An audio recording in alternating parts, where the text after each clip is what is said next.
I looked at the faded black and white photograph that had fallen out of my grandfather's old book. I recognized my grandfather immediately. He was dressed in an army uniform, and his cap sat on his head at a careless angle. Standing next to him was an attractive woman in a long skirt, blouse, and jacket typical of the time. I looked at the back of the photo and saw the handwritten inscription, Grove and Doris, Hawaii 1946. Grove was my grandfather's name, Grover Harrison, but to me he was always just Pops. So who was Doris, I wondered. I knew it wasn't my grandmother. Her name was Patricia. I had never heard my grandfather mention anyone named Doris. Perhaps she was just his girlfriend from the war. I decided to ask him about it the next time I saw him, which was to be the same day. I put everything in place and headed for my apartment, which took up the entire basement of Grandpa's house. I had moved here at his insistence a few months ago when he went into a nursing home. The way he explained it made sense. He wanted someone to keep an eye on things while he was gone, and it would save me money. For several years now, my grandfather has suffered from a number of health problems. Fortunately, Alzheimer's or dementia were not among them. However, it had gotten to the point where he could no longer do the things he used to do, and since my parents had passed away, there was no one to take care of him the way he needed. Sure, he had cleaners come once a week and gardeners once a week to tend to the yard, but it wasn't enough. I did what I could, but during the week I worked. He needed constant care at this point, especially since he was now confined to a wheelchair all day long. It's not easy to move around when you're 99 years old, he said in his Minnesota accent. That's when things start to break down. So I showered, grabbed a snack, and headed to the nursing home. When I got there, I waved to the nurses at the front desk and signed in. How is my grandfather today? I asked Julie, the nurse at the desk. Frisky as always, she said with a smile. I smiled back. Did he try to stroke your ass again? I asked. Of course, she said. He does it every morning when I bring him breakfast. I laughed and headed for his private room. Hey Trey, come on in, son, he said when I knocked on his half-open door. That's me, by the way, Trey Harrison. I walked in and gave him a manly hug. Hey Pops, I said. How are you feeling this morning? Oh, I guess on a medium level, he said. We talked a little about various things, fishing, news, the general state of the union. Then I pulled out a picture. What have you got there, son? He asked. I handed him the phone and watched his face change. His face reflected a multitude of emotions, sadness, anger, and maybe a little guilt. He lowered his eyes and held the picture back out. Where did you find this? He asked. She fell out of your old military handbook, I said. I was just curious who she was. I've never heard you mention anyone named Doris before. Was she a girlfriend or something? Some okay, he said.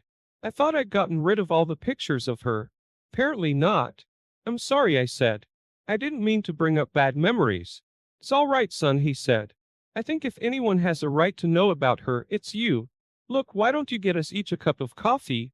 Then close the door and I'll tell you about her. Sure thing, Pops, I said. I grabbed a cup of coffee for each of us, decaf for him, then closed the door and sat back down. As I got up, I turned on the audio recorder on my phone, hoping I had enough space to record the whole thing. Thanks, son, he said as I handed him the cup. He gathered his thoughts for a bit before continuing. Just so you know, you're the only person I'm telling this to. I don't care if you write it down for yourself, but it is absolutely not to be repeated to anyone ever. Do you understand me? Sure, Pops, I said. I'm writing it down, but it's just for me. Good, he said. He took a sip of coffee and looked up for a moment before continuing. Grove's narration, transcribed from the audio recording. Perhaps I should start at the beginning. I was halfway through my junior year of college when the Japanese struck Pearl Harbor. Like everyone else, I went to enlist in the army. Unfortunately, I was unable to do so because of my flat feet. They had never bothered me before, but I didn't argue. So I went back to school and got a degree in physics. After I graduated in 1943, I was approached by the government, if you can believe it.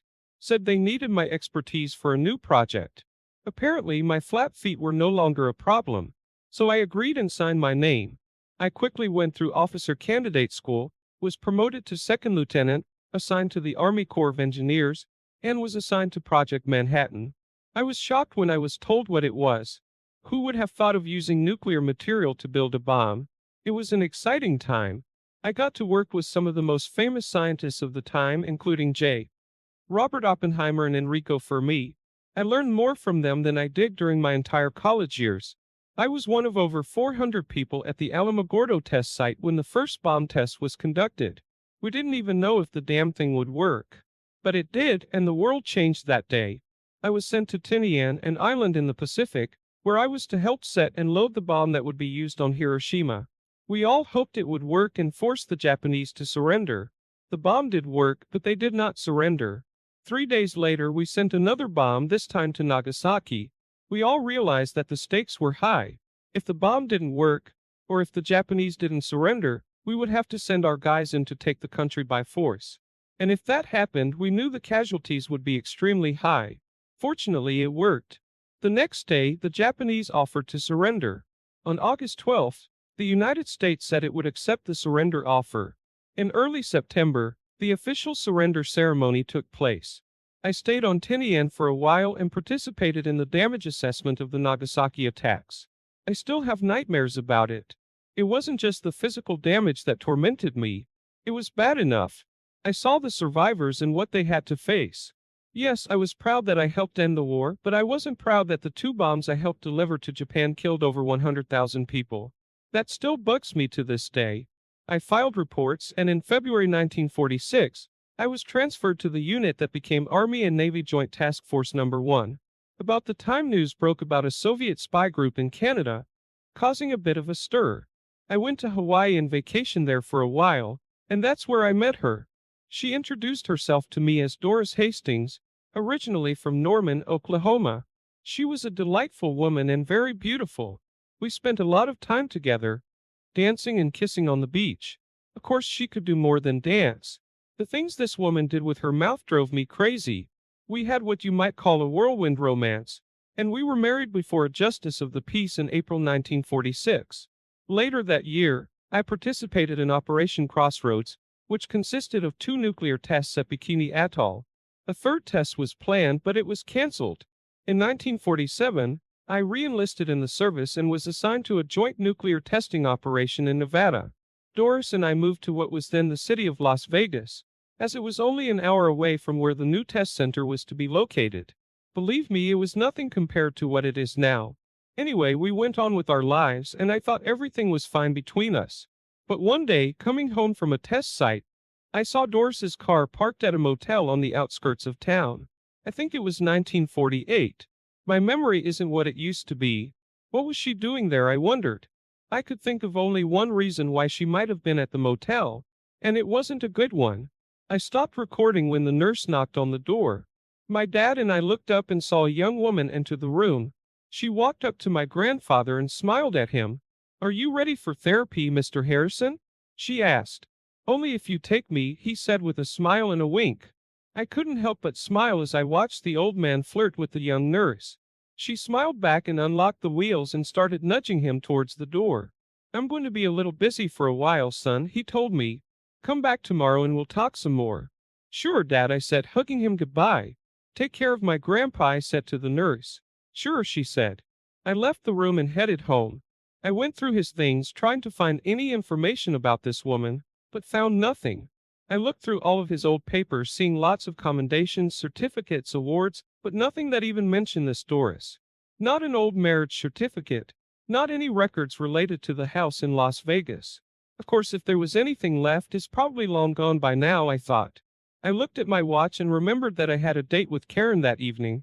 So I packed up and went to pick her up. We had been seeing each other exclusively for the past few months, and I was almost ready to pop the question to her. She looked good as always, wearing a fairly short green dress that emphasized her eyes and fiery red hair. She was also showing off what Daddy called great buttocks. As we sat in the Texas Roadhouse restaurant and ate, she looked at me with concern. "Are you okay, Trey?" she asked. "You seem like you're a million miles away." "I went to see my dad today," I said. "Is he all right?" she asked. "Yeah, feisty as always," I said. "What's the problem?" she asked, expressing concern.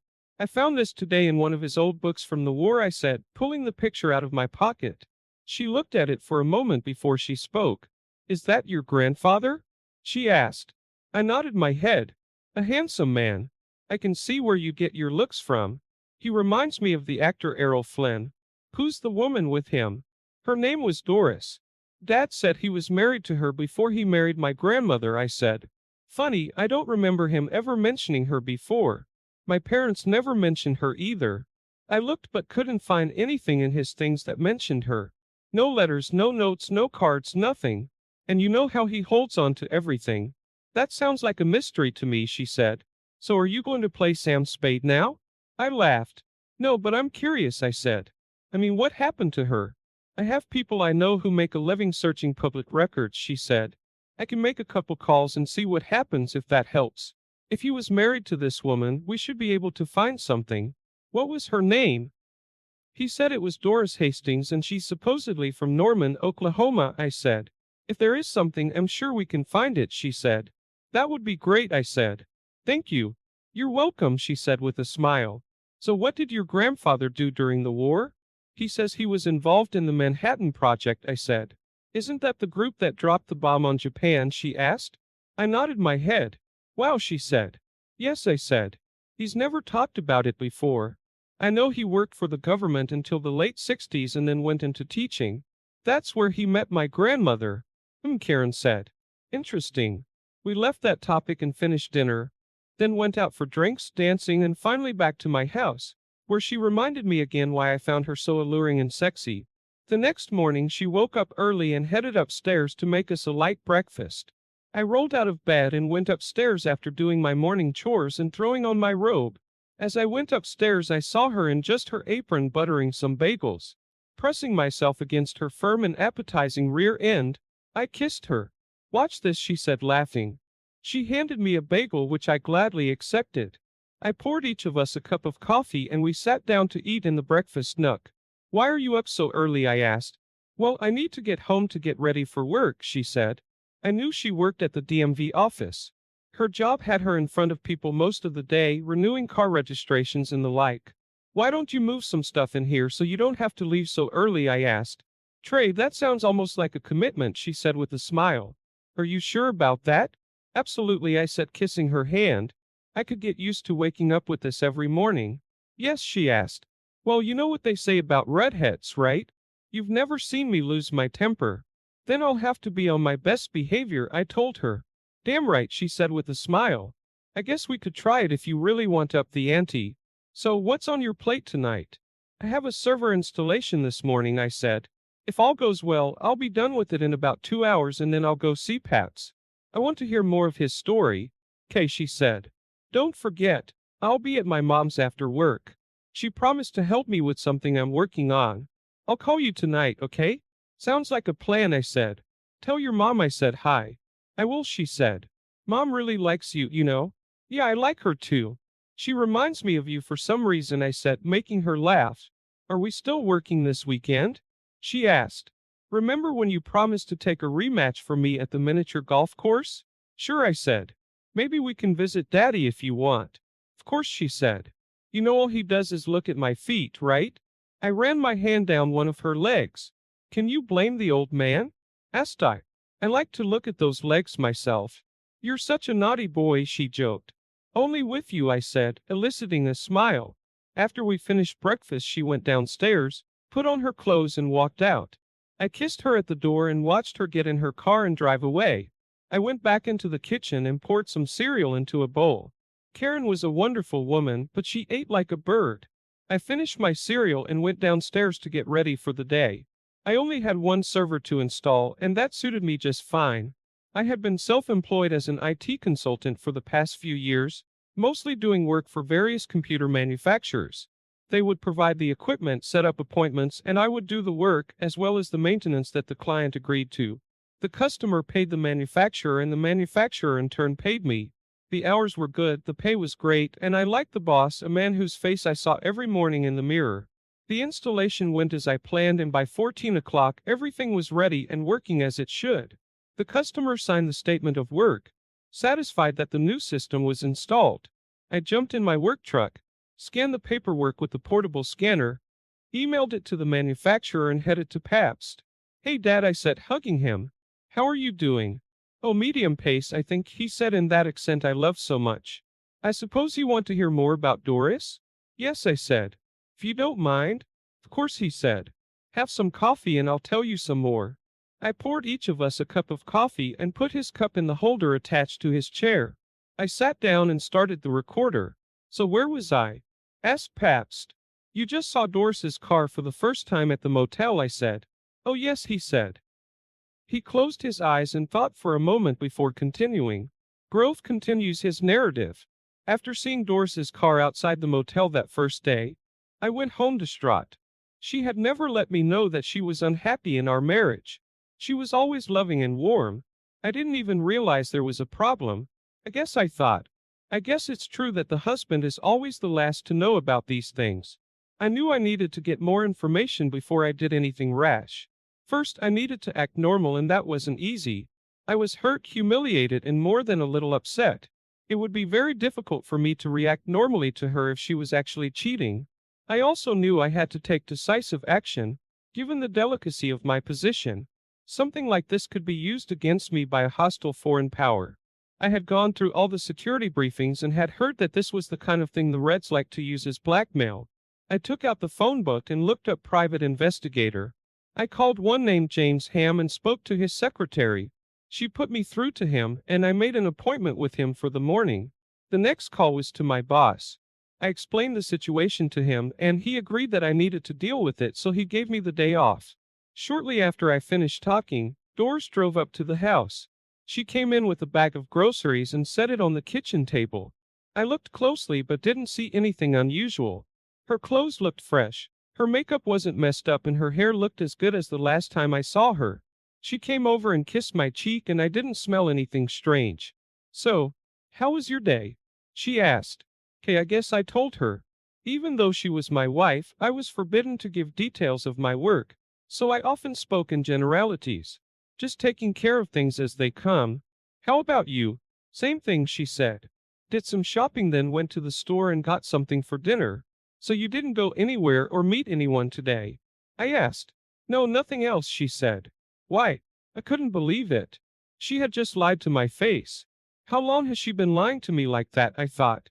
Oh, nothing, I'm just curious, that's all, I said. Shit. Shit. What do you have in store for tomorrow? Probably the same, she said. I bet it is, I thought to myself. I changed into civilian clothes and joined her at the table for dinner. After dinner, we took some sherry and sat down to watch television. We had bought one of the first mass-produced televisions, an old RCA. In those days, there wasn't as much exciting stuff as there is today, but we enjoyed the old craft television theater. Milton Berle was a favorite of ours too, and I always liked the old Superman and Life of Riley series. The old hidden camera came out around that time too, I think. They don't make those anymore, I'll tell you that. Anyway, we watched a little TV and then went to bed. It was hard for me to try to be the same with her that night, but I managed. I think Doris noticed that something was wrong, but she didn't say anything. The next day we had breakfast as usual. I put on my uniform, grabbed a cup of coffee and headed outside. I didn't want her to think I was doing anything different, so I stopped at the diner for a coffee before meeting James. I got to his office and was ushered in by a blonde woman chewing gum in the reception area. James looked up when I walked in, stood up and shook my hand. He sat back down, lit a cigarette, and looked at me through the smoke. So what can I do for you today, Captain Harrison? He asked, referring to my rank, looking at the papers on his desk. I told him about seeing Doris's car at the motel and explained that my job was very sensitive, without specifying exactly what it was. So, you suspect your wife is running after you and you want me to get to the bottom of it, right? He asked. Yes, it is, I said. All right, he said. Give me everything you have on her, picture, make of car, license plate number, and so on, and then give me a week or so to see what I can come up with. I like to know as much as I can about her, so I'll call my colleagues in Hawaii and Oklahoma and see what we can come up with.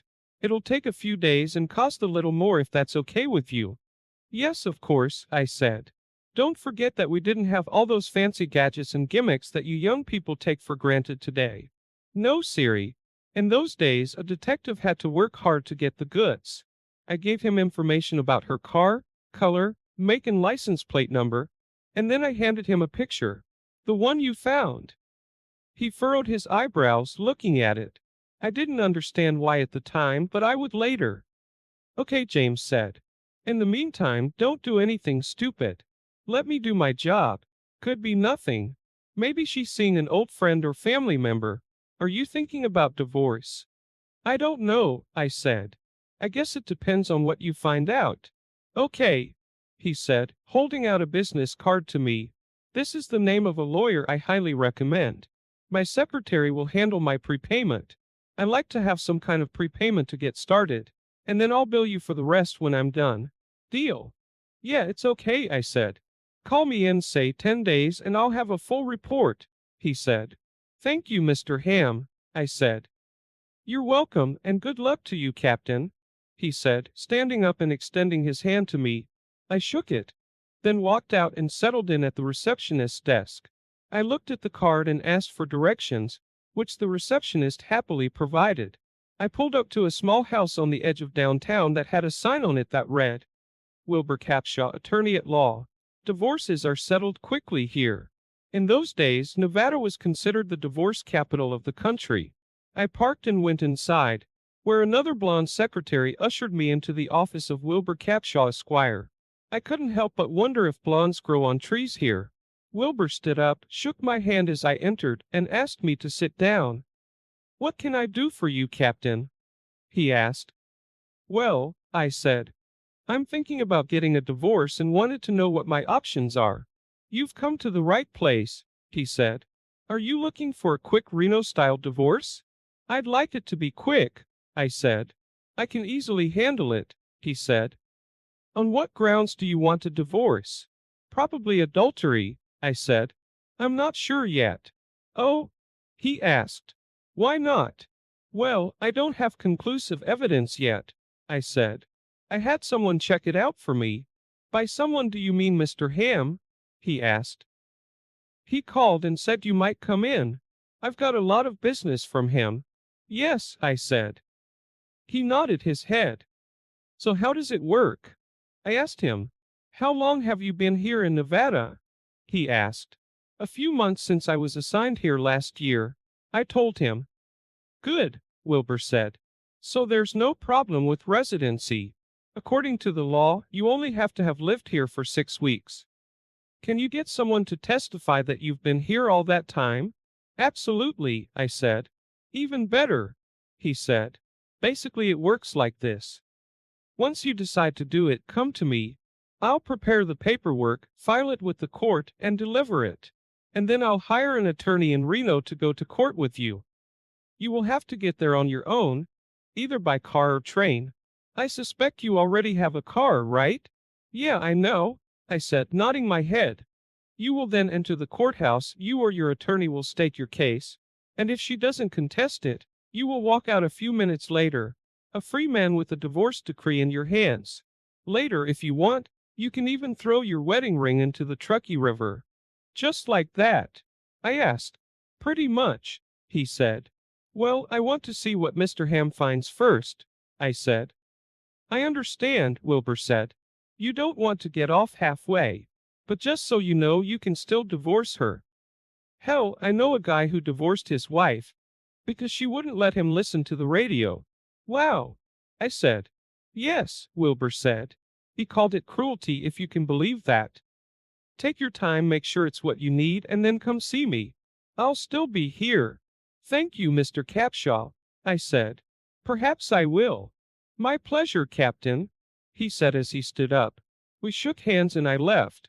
Back in the car, I realized it was time for lunch, so I went back to the diner to eat and contemplate my actions. I ate my lunch and pondered what I had done wrong. I always put her above me and did my best to treat her with respect and love. How could she do something like this? Before I knew it, it was 2 o'clock in the afternoon. I couldn't sit here all day, and I didn't feel like getting drunk at all. I had an idea and headed for the exit, paying the bill and leaving a nice tip for the waitress, who had been so patient with me. I drove past the motel where I'd seen her parked before, and didn't see her car. Good, I thought. I decided to drive home and surprise her, but when I pulled up to our house, I saw a strange car with California license plates, parked in the driveway. I pulled into the driveway and parked next to Doris's car, then headed for the door. Dad and I looked up when we heard a knock on the door, interrupting his story. I turned off the tape when a nurse came through the door. "Time to get you ready for dinner, Mr. Harrison," she said affectionately. He smiled back at her. "Already?" he asked. "God, time flies when you're having fun." I stood up and hooked pats. "Then I'd better go," I said. "I'll come tomorrow if you don't mind." "That's more than good, son," he said.